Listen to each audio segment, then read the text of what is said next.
Smash that like button right now and welcome back to the channel, because today we need to have a very honest, very real, very necessary conversation about what is happening to the Toronto Blue Jays right now and whether Blue Jays Nation should genuinely be concerned. Because the answer is nuanced and important, and it requires us to look at every single piece of this puzzle with clear eyes rather than panic or blind optimism. I'm going to tell you right up front, this is not a hit job. This is not fearmongering. This is an honest, thorough breakdown of a team that opened the 2026 season with tremendous expectations, swept the Oakland Athletics on opening weekend to get everyone excited, and has since proceeded to drop 3 straight games, fall to 4 wins and 4 losses, land their starting catcher on the injured list with a fractured and dislocated thumb, watch their left-handed bullpen piece implode in spectacular fashion, and look genuinely flat and lifeless at the plate against teams they should be handling comfortably. The Dodgers series starts tonight. The schedule gets harder from here. And the question every Blue Jays fan needs to sit with right now is this: how worried should we actually be? Let's break it all down. Subscribe right now if you haven't already, drop a comment below, and let's get into it. The injury that hit hardest and the one that is going to have the most significant and immediate impact on this team going forward is Alejandro Kirk's thumb. Let's not minimize this. Let's look it squarely in the face.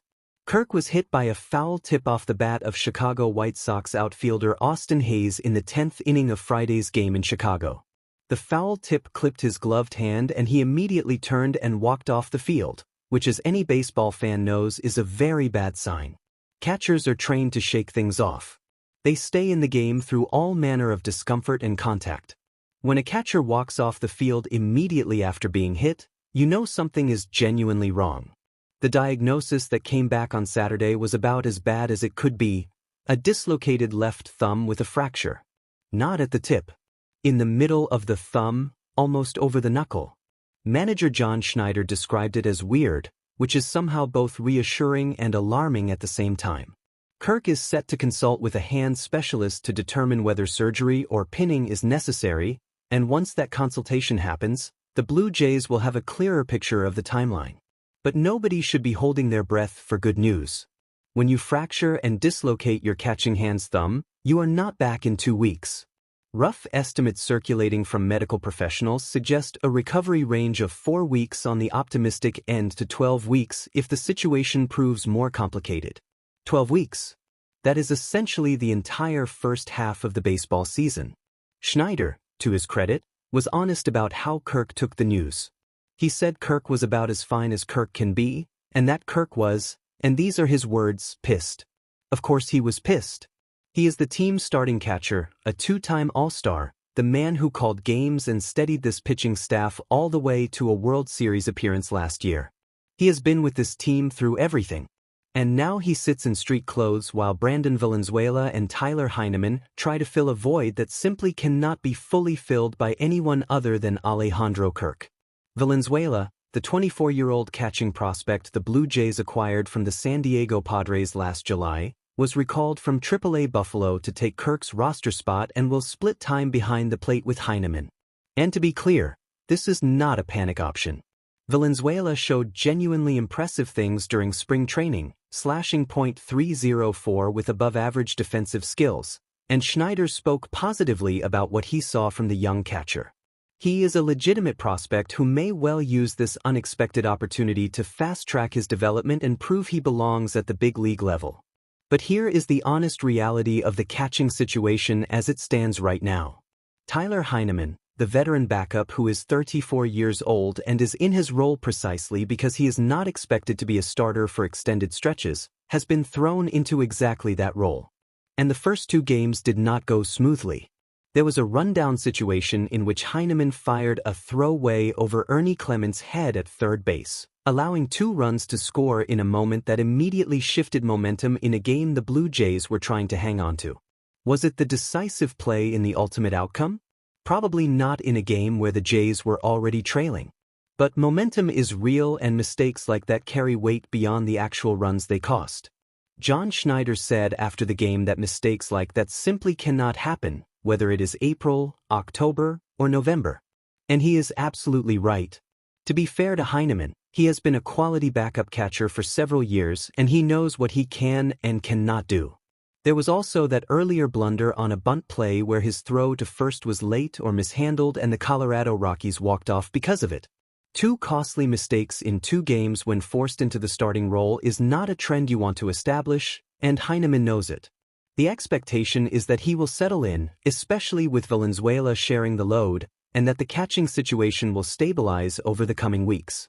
But there is no sugarcoating the fact that replacing a 2-time All-Star with a rookie and a backup is a genuine downgrade that this team can feel every single game.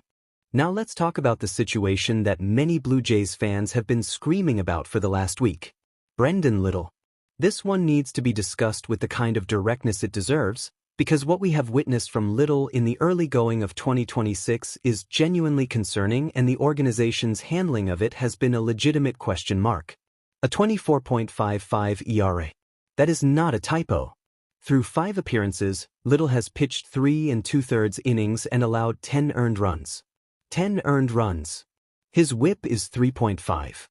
His -1.1 WAR in the first 2 weeks of the season is the kind of number that should be essentially impossible for a single pitcher to generate in that short a time.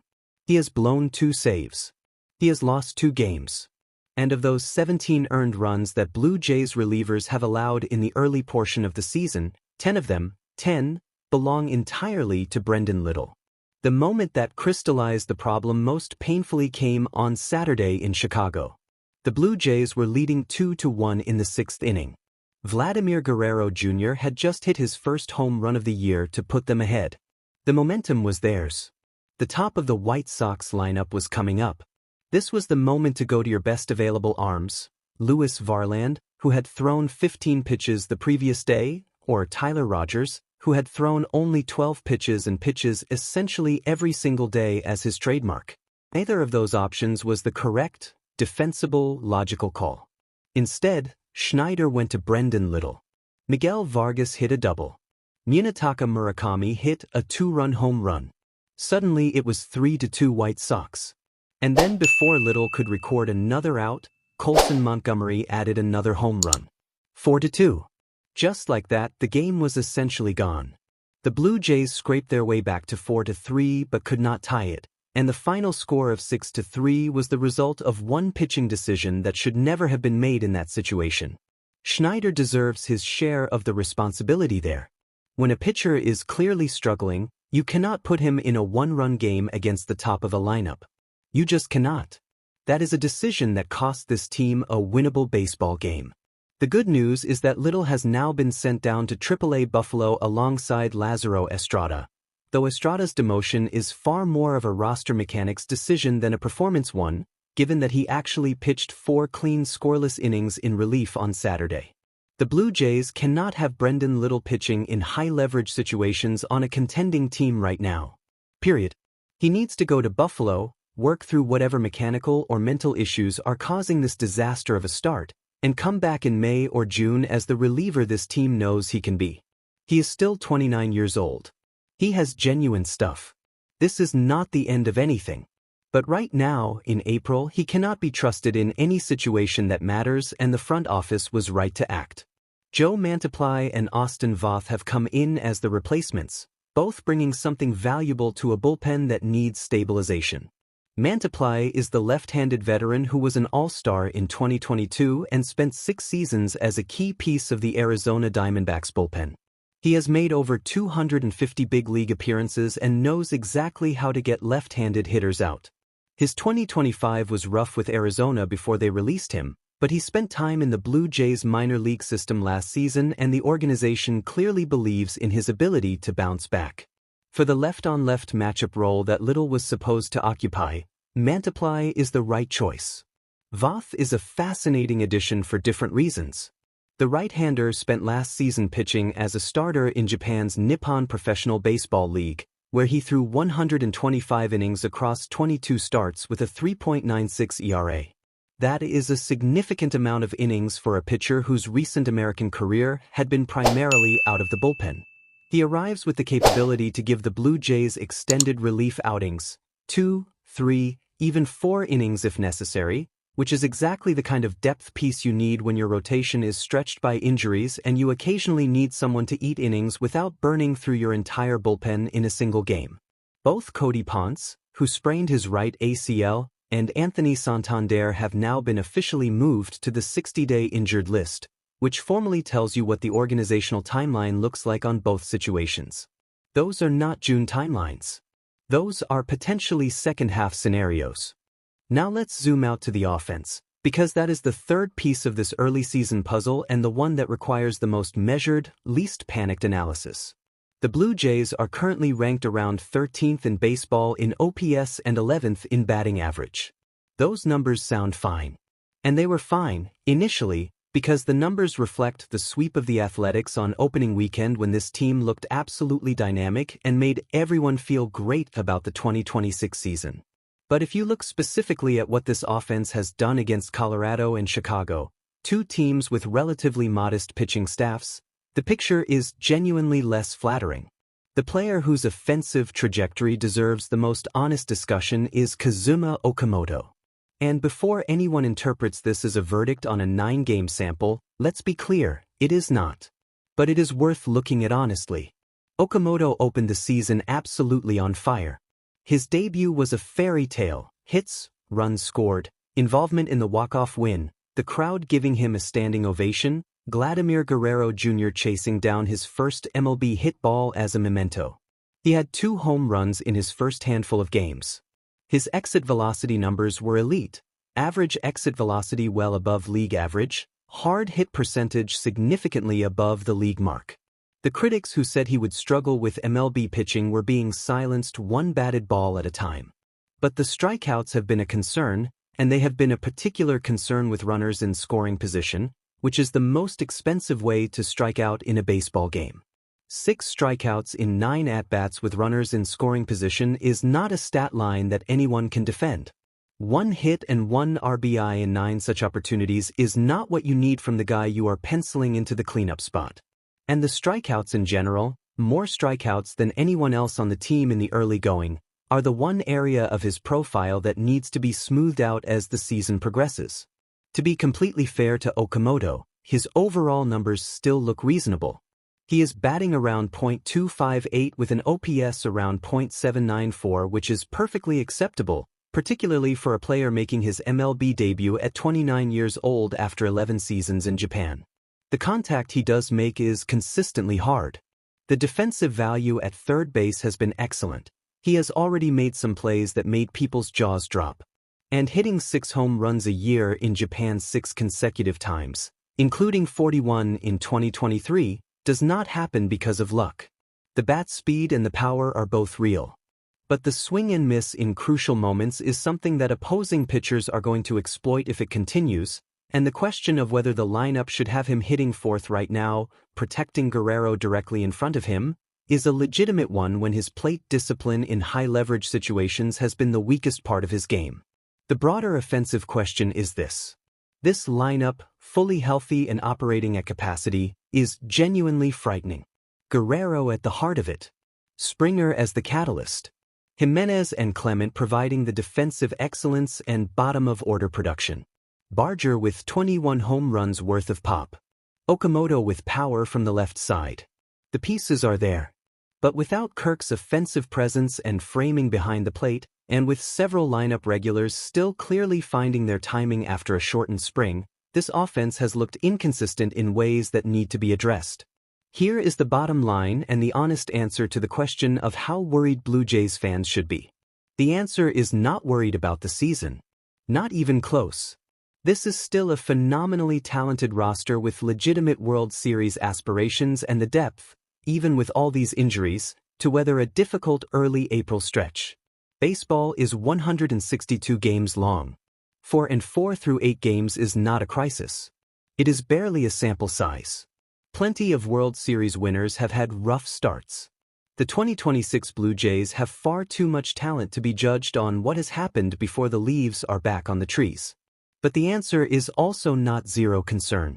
There are legitimate issues here that need to be corrected quickly. Heineman and Valenzuela need to stabilize the catching position before it becomes a consistent source of costly mistakes. The bullpen, with Littlegon and Mantiply and Voth in, needs to find some consistency behind the core of Rogers, Varland, and Hoffman. Schneider needs to trust the matchup decisions he knows are correct and not lean on a struggling arm in high-leverage spots. And Okamoto needs to tighten up his approach with runners on base before opposing pitchers lock onto that pattern and start exploiting it aggressively. The Dodgers series that starts tonight is either going to be the thing that snaps this team out of its early malaise and reminds everyone what this Blue Jays roster is actually capable of, or it is going to compound a troubling pattern and send an early season message to the rest of the AL East that the defending American League champions are vulnerable. There is no middle outcome here.